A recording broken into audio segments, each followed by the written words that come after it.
You ever feel the air get knocked out of you, but not from a hit, from a realization? One that slams so hard, it takes your soul a second to catch up. That's how it felt when I saw her walk into the reception. Brooke. Holding a little boy. And that boy. He had my eyes. Now, this wasn't some old high school flame I hadn't seen in years. No. Brooke and I, we had history. Not the clean, sweet kind you tell your kids about. Ours was the kind you bury beneath newer memories. The kind that still echoes when the world gets too quiet. But I hadn't seen her in almost 4 years. Not since she left town in the middle of the night with nothing but a duffel bag and a half-hearted goodbye. Said she needed to breathe, to find herself. Whatever that meant. I didn't chase her. I wanted to. God knows I did. But I didn't. Because when someone walks out without looking back, you don't beg. You don't plead. You just stand there and let the silence close the door for you. And somehow, I found my footing again. I built a new life. Started dating Anna, steady, graceful Anna, a woman who didn't just hold my hand, she held the pieces of me I didn't know were still sharp. She didn't fix me. She didn't need to. She just stayed. We got engaged. It was real. Earned. The kind of love that grew slowly, like roots. And then, the wedding day. April sunshine. White linen. Anna in her dress, the one that made every breath in my chest freeze. Family flying in. Laughter. Clinking glasses. The smell of rosemary chicken and too many perfume samples. And then, out of nowhere, Brooke. Waltzing into the reception like she was invited. Holding a little boy. About 3 years old, maybe 4. Brown curls. Blue-gray eyes that weren't hers. They were mine. And in that moment, the world tilted. I was standing by the cake table when I saw her. I didn't move. I didn't blink. Just watched as she scanned the room, spotted me, and walked over like she hadn't detonated a bomb with every step. I heard Shane, my best man, mutter a curse under his breath. "What's she doing here?" he asked. But I couldn't answer. My throat had closed up. Brooke stopped a few feet away. Smiled, not sheepish, not apologetic. Just, polite. Like we were old neighbors at a backyard barbecue. "I need a word," she said. I stepped away from the crowd. My hands were shaking. Not from anger, not yet, but from something worse. Dread. She didn't waste time. "This is Miles," she said, nodding to the boy who now clung to her dress, peeking at me with those familiar eyes. "He's yours." I didn't respond. I couldn't. She went on, almost robotic. Said she hadn't meant to show up like this, but she'd heard I was getting married. Said she thought it was time I knew. That Miles deserved a father. That she couldn't carry the secret anymore. Still, I said nothing. Because in my chest, something ancient was cracking. The last time I saw Brooke, we weren't exactly careful. I remember the last night like a bruise you only feel when you press on it. I hadn't thought about it in years, but now. Now the timeline made too much sense. And Miles, that boy, he looked up at me with those wide, watchful eyes. And I swear, he knew. Before I could respond, Anna appeared. She had that look, the one people get when they walk into the aftermath of a car crash and can't find the driver. Her eyes went from me to Brooke, then to the child. "What's going on?" she asked. Brooke, never one to ease in, simply said, "I brought Miles to meet his father." Anna blinked. Once. Slowly. Then she looked at me, not with anger. Not even suspicion. Just, heartbreak. "Tell me she's lying," she whispered. And I did the only thing worse than confessing. I hesitated. Anna nodded. Backed away. Said she wouldn't walk down that aisle until we knew the truth. And just like that, the wedding stopped. The guests? Confused. The band? Still playing something soft. The caterers? Whispering. But the marriage? It was already on pause. Brooke stayed long enough to ask if I wanted a test. I said yes, of course I did. Because I needed proof, not for her, but for myself. She agreed. Calm. Like she'd expected it. Said she could drop Miles off with someone she trusted for a few days while we waited. Then she looked at me one more time and said, "Shane said you'd take care of him. If something happened." I froze. Shane. My brother. I hadn't heard his name in weeks. Not since he disappeared. 2 months earlier, he'd left a voicemail on my phone, slurred, maybe scared. If anything happens, he'd said, "Bring Miles to Logan." That was it. The last thing I ever heard from him. I'd played it back 100 times since. Wondered if he was drunk. High. Running from something. Now, standing in a wedding venue with a child possibly tied to both of us, those words came rushing back like a flood through a busted dam. Miles might be mine. But if he wasn't, he might be Shane's. And Shane. He was gone. No note. No trail. Just vanished. But the one thing he left behind was Miles. And the burden to carry him had just landed on me. I didn't sleep that night. Not a wink. I just sat there in my living room, wedding decor half-packed, my tux jacket tossed over the back of a chair like it was tired of pretending, staring at the DNA test kit on the counter. It wouldn't matter for 48 hours. But the weight of it might as well have been a brick in my chest. Miles's face kept flashing through my head. Not just his eyes, my eyes, but the way he watched me. Quiet. Cautious. Like he was waiting for me to make sense of him. And that voicemail from Shane, the one I thought I'd filed away with all the other unanswered questions, it felt different now. If anything happens, bring Miles to Logan. He'd said it like a man who knew he wouldn't be around to explain. And maybe that was the part that hit the hardest. Because Shane. He was chaos wrapped in charm. A living contradiction. The kind of guy who could blow up his own life and talk you into lighting the match. But he wasn't a coward. Which made his silence, 2 whole months of it, echo louder than anything he ever said. I called Brooke the next morning. She answered on the first ring. "He's still asleep?" I asked. She said he was. I hesitated, then asked the question that had been knotting in my stomach since the moment she showed up at my wedding. Why did Shane say that? Why me? She was quiet for a second. Then said something that stopped me cold. Because you were the only person he trusted not to run. Not Mom. Not Dad. Not even her. Me. The brother he used to steal beers with from Dad's garage fridge. The one he hadn't spoken to properly in over a year, not since the argument about the money he borrowed and never paid back. And still, when it mattered, he left Miles in my hands. Or maybe in my arms. Depending on what the test said. I drove out to the address Brooke had given the lab, an old family practice turned private clinic. Paid for the rush fee. Watched them take a cheek swab from Miles, careful and gentle. He didn't cry. Just clung to Brooke's leg and looked at me with those wide, stormy eyes. I thanked the tech and left. Didn't even make it to the parking lot before my phone buzzed. Blocked number. I answered. Silence. Then a low voice, "You need to stop asking about Shane." My throat tightened. Who is this? More silence.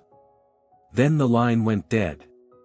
I stood there for a while, phone still pressed to my ear, like if I stayed still enough, the air might give me answers.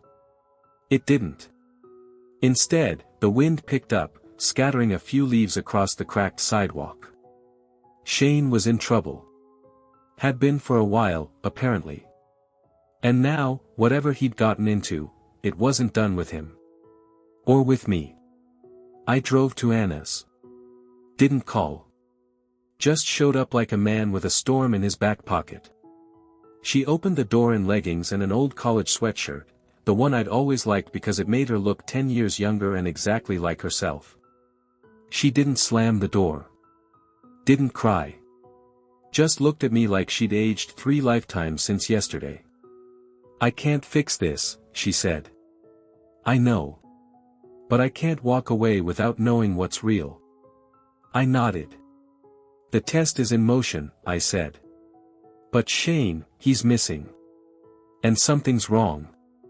She stepped aside, let me in. We sat on the couch we picked out together, the one we used to curl up on during movie nights and lazy Sundays. Now it felt like neutral ground. I told her everything. The voicemail. The warning call. The look in Brooke's eyes when she said Shane might have found something he shouldn't have. Anna didn't ask why I was telling her all this. She just listened. And when I finished, she asked the question I hadn't dared to say aloud. What if Miles is Shane's?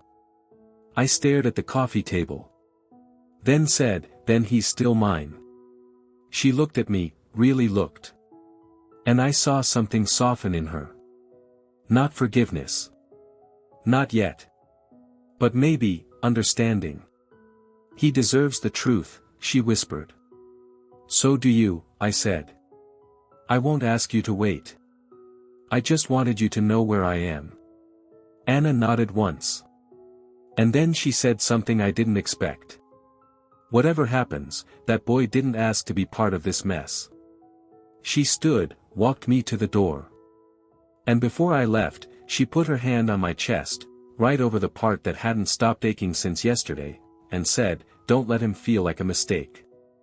I promised I wouldn't. And I meant it. Because whatever blood said. Miles was in the middle of something too big for his small shoulders. And if Shane was gone, if the mess he left behind was now mine to clean up, then I'd clean it. Every last broken piece. Somewhere in the middle of grief and fury, there's a place called clarity. I hit it around 3 a.m. Sitting alone on my front porch, watching steam curl from a mug of coffee I'd reheated 3 times. The DNA results would come in that morning. But my gut already knew. I wasn't pacing because of uncertainty. I was pacing because the truth had weight, and I could feel it pressing down, like a backpack I hadn't realized I'd been carrying since the moment Brooke walked through that door. Miles was mine. I knew it. And what haunted me wasn't that I'd missed his first birthday or his first words. It was that someone out there knew he was mine, and still left a trail of secrets, silence, and warning calls. Shane. I hadn't heard from him in 2 months. But that didn't mean he hadn't been busy. And if what Brooke said was true, that he'd left her a message to find me only if something happened, then this wasn't just a disappearance. It was a message. A breadcrumb trail. And the next one? It was sitting in Brooke's laptop. I went back the next morning, DNA envelope in hand. She met me at the door in an oversized flannel and messy hair, not a trace of pretense. We didn't speak right away. She just opened the door wider and let me in. I handed her the envelope. She didn't open it. I already knew, she said. So did I. She took a shaky breath and nodded toward the kitchen table, where her laptop sat open, files pulled up in a scattered mess.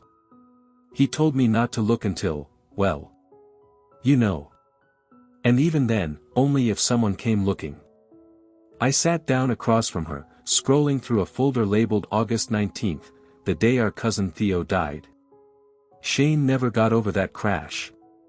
Said Theo was the one person who never asked him to be more than he was. I didn't know what it had to do with this, until I saw the file names. Maddox_contracts.pdf. Bribes_txemails.zip. Unfiled inspection photos. The kind of files you don't collect unless you're preparing for war. Jasper Maddox, Brooke said quietly, the real estate guy. I nodded. Shane had worked for him a few years ago, briefly. Told me he quit because Maddox cut corners. Never gave me details. I didn't press. But now I was staring at emails between Maddox and half a dozen local officials. Payoffs. Redacted reports. A list of properties with unsafe wiring, failing supports, all signed off anyway. Shane had been building a case. And then he vanished. I clicked on a video file, shaky phone footage of a man in a hard hat, walking through one of Maddox's luxury builds, pointing out violations like he was narrating a horror movie. Then, tucked at the bottom of the folder, was a draft email. Addressed to me. Nate, if you're reading this, I'm probably already gone. I didn't tell you because I wanted to keep you clear of it. But they found out. About the files. About Miles. I think they're watching me. If anything happens, protect the kid. He's not just your son. He's our insurance. If they knew I gave this to you, they'd come for him next. So don't let them. Finish what I started. Find Maddox. And end this. I just sat there, staring at the screen, my hands trembling over the keyboard. Brooke spoke first. I didn't understand what he meant. Not until now. Miles padded into the room then, sleepy, bedhead, dragging a stuffed bear by the ear. He looked up at me and blinked. And I saw it again. The echo. Shane's recklessness. Brooke's fire. My eyes. My son. I crouched and held out my hand. He stepped forward slowly, then pressed his tiny palm into mine. And I knew. No matter how deep this went, how dark the path ahead, I'd walk it. For him. For Shane. And for the truth. Because the thing about ghosts is, they don't haunt places. They haunt the unfinished. You don't realize how thin your world is until someone punches a hole through it. That's what those files did. 1 minute, I was just a man trying to pick up the pieces of a wedding that never happened. The next, I was holding a digital roadmap to a corruption scandal that could bring down half a city's worth of movers and shakers, and one name kept surfacing like a bloated secret in a quiet lake. Jasper Maddox. Developer. Politician adjacent. Smile like a senator, hands dirtier than the boots of the men he underpaid to build his condos. And Shane had been inside. Not just as an employee. As someone who saw the cracks, literal and metaphorical, and tried to do something about them. Brooke told me he'd started small, asking questions, making copies. Then one day, he stopped joking about it. Told her there were names on payroll who shouldn't be, safety approvals that read like fiction, payments that disappeared into shell companies. He said, if anything happens to me, it's not an accident. And now here I was, reading his notes. His files. The evidence he died trying to deliver. Or disappeared trying to protect. Same difference. I needed help. So I called Shane, not just my best man, but also a private investigator on the side.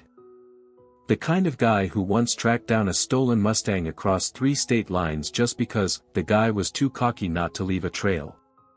He met me at a diner outside town. Neutral ground. No cameras. Old coffee, worn booths. I handed him a flash drive. He plugged it into his laptop, brows furrowing as he clicked through Shane's folder. Your brother was sitting on a bomb, he muttered. Yeah, I said. And now I'm sitting on it. Shane leaned back, rubbing his jaw. This Maddox stuff, it's bad. Real bad. The kind of thing people disappear for. He already did. He nodded slowly. And now you've got his son. My son, I corrected. He looked at me then, not as a buddy, but the way a soldier might look at another right before going over the trench wall. You sure you're ready for this? No, I said. But I'm doing it anyway. We made a plan. Start quiet. Map out the connections. Figure out where Shane might have gone, or been taken. That night, back at home, I watched Miles fall asleep on the couch. He had a toy fire truck tucked under one arm, one sock on, one missing. I brushed the curls from his forehead and tried to imagine explaining all of this to him someday. How his uncle tried to fix something too big. How his mother chose to come back when she didn't have to. How I didn't know if I could keep him safe, only that I would. Then my phone buzzed. Unknown number. No text. Just a photo. A blurry image of Shane. Walking out of a warehouse. Alive. Timestamped 4 days ago. And behind him? A man in a suit. Broad shoulders. No face. But I didn't need one. The building had Maddox's logo on it. Shane wasn't just missing. He was being held. Somewhere out there, my brother was alive. And someone wanted me to know just enough. To be afraid. There's a particular kind of dread that creeps in when hope comes too late, like a candle flickering on a stormy night. That photo of Shane. It was a flicker. Proof of life, or bait on a hook. I sent it to Shane. He replied almost instantly. Recognized the logo. Warehouse off Route 39. Was shut down 2 years ago after a zoning violation. Still looks active to me, I texted back. Or reactivated, for something else. We met after midnight, 2 cars deep into nowhere, headlights off. The warehouse stood like a forgotten god, wide, windowless, surrounded by chain link and silence. No lights. No guards. Just the kind of stillness that makes your teeth itch. Shane handed me a flashlight and a choice. You sure? He asked. No, I said. But we're here.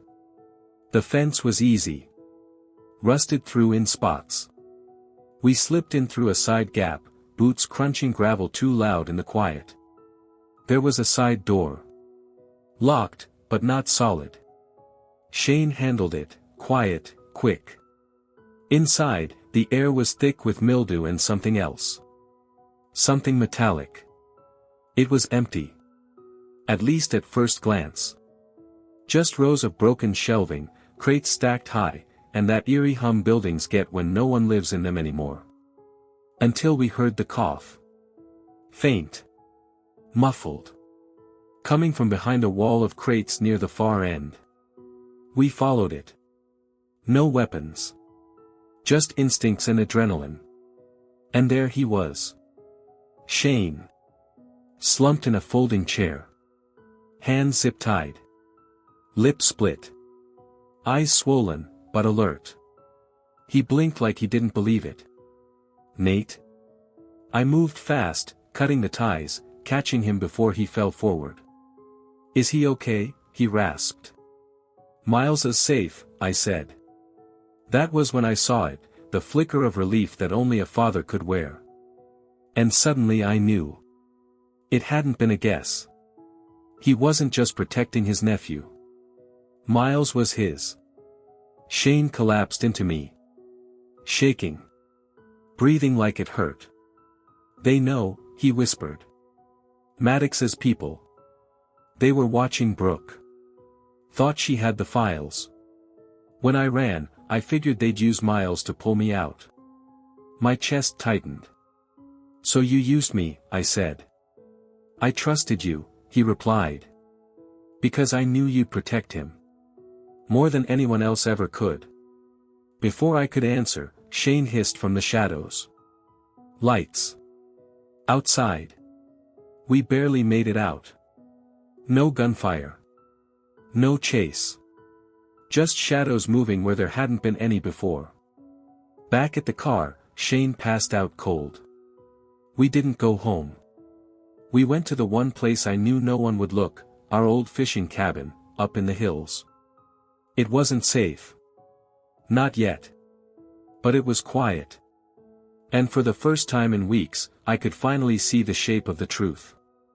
Shane hadn't disappeared to run. He disappeared to protect Miles, from Maddox, from threats, from the kind of darkness that doesn't knock before it breaks the door down. And now? Now we had proof. Now we had a witness. And now, they knew we were coming. Sunrise at the cabin didn't feel like redemption. It felt like breathing after almost drowning, lungs raw, chest heavy, but alive. Shane was asleep in the back room. Bandaged, bruised, but breathing. Shane had gone back into town to check for surveillance or signs Maddox's men had followed. And me?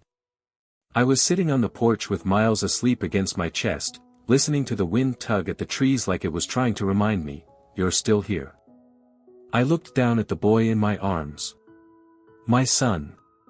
Not by blood, we knew that now. But none of that mattered. Not anymore.